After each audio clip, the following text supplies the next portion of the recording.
Praise the lord. దేవుని యొక్క నామానికి మహిమ కలుగును గాక.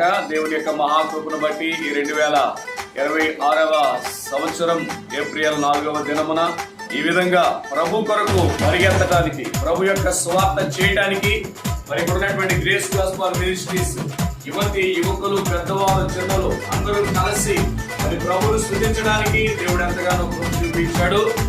దేవుని యొక్క సువార్తను ప్రకటించడమే మన ధ్యేయం గనుక దేవుని యొక్క కృపలో మనమందరం కూడా వర్ధిల్లుదాం. మీ అందరికీ కూడా మరొక్కసారి ప్రత్యేకమైనటువంటి వందనాలు తెలియపరుస్తూ రన్ ఫర్ దేనిని గురించి భయపడకు